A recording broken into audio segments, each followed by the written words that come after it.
Getty must revive its old international relationships. Same's powerful committee of MPs has demanded that Britain revives its old international relationships as Prince Charles and the Duchess of Cornwall arrived in Australia to launch the Commonwealth Games. The Foreign Affairs Committee report also comes ahead of Britain hosting the biennial gathering of heads of Commonwealth governments in London later this month. The events come as Commonwealth states such as Australia, Canada and New Zealand have been among the most enthusiastic to form a new free trade agreement with Britain. The unanimous cross-party conclusions recommend that Theresa May lays out what Commonwealth countries can expect in a future relationship once Britain is free from Brussels rule. The close Commonwealth ties were undermined and diluted by Britain's membership of the EU and the problems it caused in giving Commonwealth citizens access to the UK because of free movement in Europe. The committee has also called on the Foreign and Commonwealth Office, FCO, to lead a cross-government strategy to redevelop relationships. It has called on the UK to use the revitalised alliance to develop a powerful Commonwealth caucus in the United Nations to take on international issues together. The committee's Tory chairman Tom Tugendhat said, "This is the first time since 1997 that the UK has hosted the Commonwealth Summit, and it is a great opportunity for Britain to reset the agenda of one of our most important networks." Governments have talked about putting the C back in Foreign and Commonwealth Office without investing the resources or energy to deliver. Tom Tugendhat as the UK assumes the Commonwealth chair in office,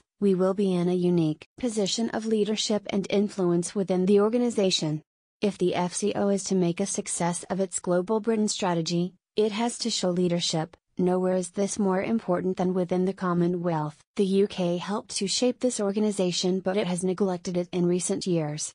For too long, successive governments have talked about putting the C back in Foreign and Commonwealth Office without investing the resources or energy to deliver. That has to change. He added, the FCO must put in place a credible and distinct Commonwealth strategy, which proves to our Commonwealth partners what the organisation means to the UK in the long term. Trade Minister Graham Stewart has also been in Australia this week to encourage businesses to start creating new links ahead of a free trade deal. The minister will meet with several UK companies that have already been using their cutting-edge capabilities to get the games up and running, flying the flag for quality homegrown products, and challenge the idea that UK companies only benefit from trade with countries close to them in Europe. Companies which have won contracts to supply the games include FoamHand, an innovative crowd management company that uses giant foam hands to guide visitors in the right direction at major destinations, as well as Agreco, a major Glaswegian power generation company providing electrical power at all 18 competition venues. Mr. Stewart said, as UK athletes go for gold at the Commonwealth Games on the Gold Coast, our exporters are already on the medal table after landing contracts to get the games up and running. Global Britain has seen great success as our exports rise to £625 billion and our foreign direct investment is higher than ever before, but there's more that can be done to further strengthen our ties with countries such as Australia and Taiwan.